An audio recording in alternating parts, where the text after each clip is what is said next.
Dust allergy, sinus, asthma, psoriasis 100% treatment శాస్త్ర పరిష్కారం కొరకు Neocare homeopathy MD doctor Bellamkonda Nageswararao గారిని సంప్రదించండి. నమస్తే, నేను Keshav. Welcome to Suman TV. Andhra Pradesh ఉప ముఖ్యమంత్రి పవన్ కళ్యాణ్ భద్రత విషయంలో ఇబ్బందులు ఎదుర్కొంటున్నారా? పదే పదే నిఘా సంస్థల నుంచి పవన్ కళ్యాణ్ భద్రత విషయం పైన హెచ్చరికలు ఎందుకు వస్తున్నాయి? అసలు ఆయనకు శత్రువులు ఎవరున్నారు?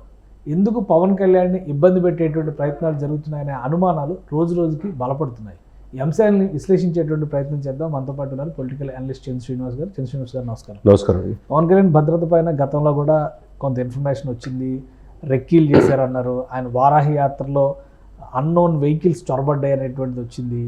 ఇంటి దగ్గర కొంతమందిని అనుమానితుల్ని అదుపులోకి తీసుకున్నారు. మళ్ళీ ఇప్పుడు తాజాగా ఉప ముఖ్యమంత్రి అయిన తర్వాత ఒక అలర్ట్ వచ్చింది అనేది బయటకు వచ్చినటువంటి వార్త సారాంశం. ఏంటి పవన్ కళ్యాణ్ని టార్గెట్ చేసేంత అవసరం ఎవరికి ఉంది? ఎందుకు పదే పదే దీనికి సంబంధించినటువంటి అంశాలు బయటకు వస్తున్నాయి?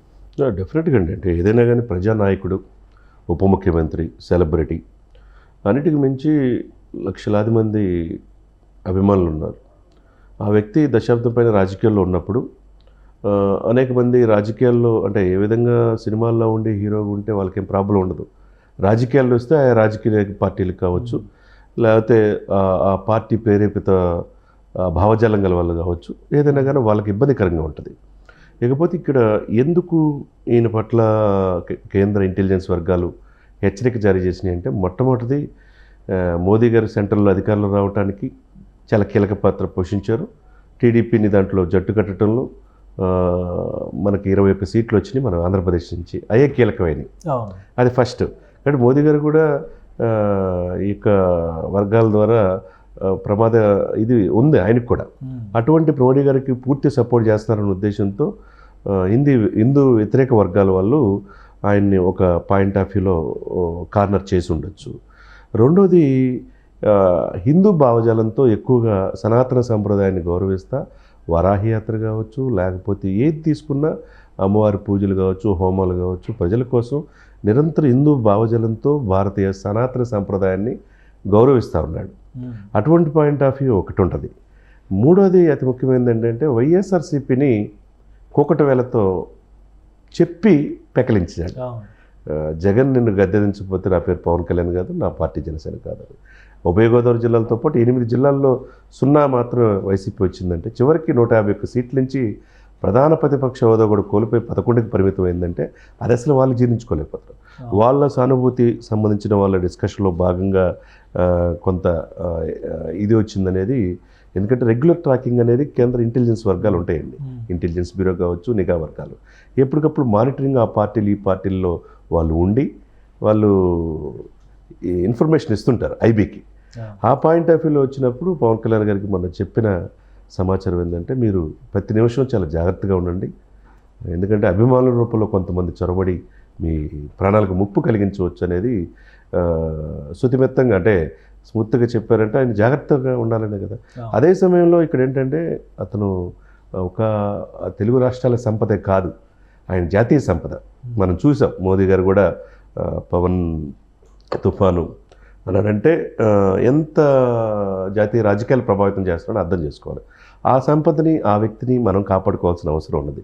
దీన్ని ప్రత్యేకంగా దృష్టిలో పెట్టుకొని జెడ్+ కేటగిరీ ఇస్తారని చెప్పేసి, జెడ్+ కేటగిరీ ఇవ్వచ్చు. జనరల్గా చీఫ్ మినిస్టర్స్ ఆ హోదాలో ఉండే వాళ్ళకి వివాదాస్పదమైన అంశాల్లో ఉన్నవాళ్ళు, అంటే కొన్ని టఫెస్ట్ జాబ్స్ హ్యాండిల్ చేసిన వాళ్ళకి ఇచ్చేటువంటి పరిస్థితి.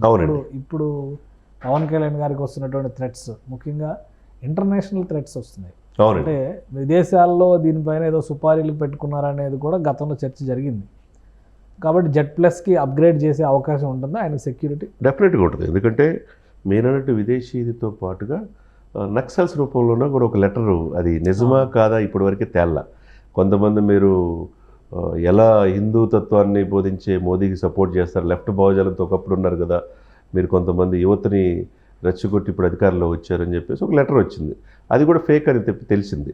సరే, ఏదేమైనా కానీ ఎవరైతే ఈ మత ఛాందసవాదులు కావచ్చు, ఇంతకుముందు అధికారం కోల్పోయిన ఆ పార్టీలో కొంతమంది కావచ్చు, ఏదైనా ఉగ్రవాదుల రూపంలో ఉండేవాళ్ళు కావచ్చు, దేశాన్ని అస్థిరం చేయడానికి ఎమర్జింగ్ అవుతున్న లీడర్స్ని, పవన్ కళ్యాణ్ గారు లాంటి ఎమర్జింగ్ అవుతా ఇటువంటి యంగ్స్టర్స్ మోదీ గారు కలుస్తూ ఉంటే ఒక్కొక్క రాష్ట్రం వరుసగా వాళ్ళ చేతులకు వెళ్ళిపోతుంది. అందులో అవతల పార్టీలు అధికారం లేకుండా మళ్ళీ హ్యాట్రిక్ పీఎంగా మోదీ గారు ఉన్నారు. కాబట్టి ఈ సిచ్యువేషన్లో ఏంటంటే ఇక్కడ పవన్ కళ్యాణ్ గారికి డెఫినెట్గా జెడ్ ప్లస్ కేటగిరీ ఇవ్వాల్సిన అవసరం ఉన్నది. ఎందుకంటే ఇప్పుడు అమిత్ షా గారికి ఉంది జెడ్ ప్లస్ కేటగిరీ, అదేవిధంగా మాయావతికి ఉంటుంది, తర్వాత అక్కడ యాదవ్ ఉన్నాడు కదా, ములాయం సింగ్ యాదవ్ కుమారుడు అనుకుంటండి, ఆయనకి ఉంటుంది. ఆ జెడ్ ప్లస్ కేటగిరీ ఇప్పుడు చంద్రబాబు నాయుడు గారికి ఎప్పుడైతే అలిపిరి జరిగిన తర్వాత ఆయనకి కూడా ఆ కేటగిరీ ఉంది. సేమ్ అదే భద్రతని ఒక 15 మంది అంటే మెరికల్ లాంటి వాళ్ళు అంటే నేషనల్ సెక్యూరిటీ గార్డ్స్ లాగా వాళ్ళు ప్రధానమంత్రి గారిని కూడా అనుక్షణం కాపాడుకునేవాళ్ళు. అటువంటి మెరికల్ లాంటి వాళ్ళు ఉంటారు. అంటే కనుచూపు మేరలో ఎటువంటి విధ్వంసకరమైన చర్యలు కానీ, ఎటువంటి దాడులు కానీ, టచ్ చేసి ఆయన ఏదైనా చేయాలన్న ఆలోచన కానీ ఇక కష్టం అనమాట. కాబట్టి ఎట్టి పరిస్థితుల్లో ఇప్పుడు ఆయనకి ఆల్రెడీ మొదటి నుంచి కూడా ఒక 50 మంది కంప్లీట్ సెక్యూరిటీ ఆయన కోసం ఉంటారు. అందులో రిటైర్డ్ ఆర్మీ వాళ్ళు మామూలుగా ఇప్పుడు ఆయన ఎయిర్పోర్ట్లో వాటిలో నుంచి వస్తున్నప్పుడు చూస్తే పోలీస్ భద్రత ఒకవైపు, ఆయన ప్రైవేట్ భద్రత ఇంకోవైపు. అవునండి. ఇంతమంది ఉన్నా కానీ భద్రత పైన ఆందోళన అనేది ప్రతిసారి ఒక చర్చనీయాంశం అవుతుంది. అంతే కదండి. ఇప్పుడు అభిమానుల్ని ఆయన కంట్రోల్ చేయలేరు. వీళ్ళు ఎంత కంట్రోల్ చేయాలన్నా అభిమానుల రూపంలో వచ్చి ఏదైనా ఏదైనా జరిగిందనుకోండి, విధ్వంసే కదా, ఏమవుతుంది ఇక్కడ? ఎందుకంటే ప్రజల అభిమానాన్ని పొందిన వ్యక్తులకి ఇలాంటి అనేది ప్రజాక్షేత్రంలో మామూలుగా ఉంటాయి. ఎందుకంటే అవతల పార్టీలు పూర్తిగా నెలమట్టం చేసిన వాళ్ళకి, ప్రజాదరణ పొంది జాతీయ స్థాయిలో ఎమర్జ్ అవుతున్న లీడర్స్కి, వేరేస్ వాళ్ళు అది నచ్చని వాళ్ళకి ఇలాంటి భావజాలం ఉంటుంది. ఇప్పుడు పెద్దిరెడ్డిని పోరాడుతున్న ఆయన కూడా యాదవ్, రామచంద్ర యాదవ్ కూడా Y+ కేటగిరీ ఇచ్చారు. ఆయనకే ఇచ్చినప్పుడు ఇప్పుడు పవన్ కళ్యాణ్ గారికి Z+ ఇవ్వటం లేనిది.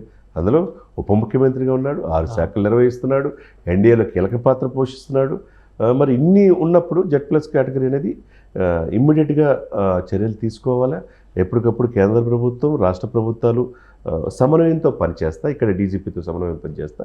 ఎక్కడ ఆయన క్షేత్రస్థాయిలో వెళ్ళినా, అసెంబ్లీకి కావచ్చు, సెక్రటరీకి కావచ్చు, క్షేత్రస్థాయిలో రివ్యూ మీటింగ్లు కావచ్చు, జిల్లాల పర్యటనకి వెళ్ళినప్పుడు అనుక్షణం ఆయన కాపాడుకోవాల్సిన బాధ్యత కేంద్ర ప్రభుత్వానికి ముఖ్యంగా ఉంటుంది. రైట్. థ్యాంక్ యూ శ్రీనివాస్ గారు, మీ అభిప్రాయాలు తెలియజేసింది. ఇది పవన్ కళ్యాణ్ కదలికల పైన కొంతమంది వ్యక్తులు నిఘా పెడుతున్నటువంటి పరిస్థితి ఉందనేది ప్రధానమైనటువంటి అనుమానం. దానికి తగ్గట్టుగానే పవన్ కళ్యాణ్కి నక్సల్స్ పేరుతో వస్తున్నటువంటి లెటర్స్ కావచ్చు, కొన్ని అంశాలు ఆయన పర్యటనల సందర్భంలో జరుగుతున్నటువంటి కొన్ని సంఘటనల పరిశీలన తర్వాత నిఘా సంస్థలు స్పష్టమైన హెచ్చరికలు చేస్తున్నాయి. కాబట్టి Z+ కేటగిరీ భద్రత కల్పించే అవకాశాలు ఉన్నాయని చంద్ర శ్రీనివాస్ గారు చెప్తున్నారు. ఇది special discussion. Keep watching. Suman టీవీలో మీ పర్సనల్ అండ్ బిజినెస్ ప్రమోషన్స్ కోసం కింది నెంబర్కి కాంటాక్ట్ చేయండి.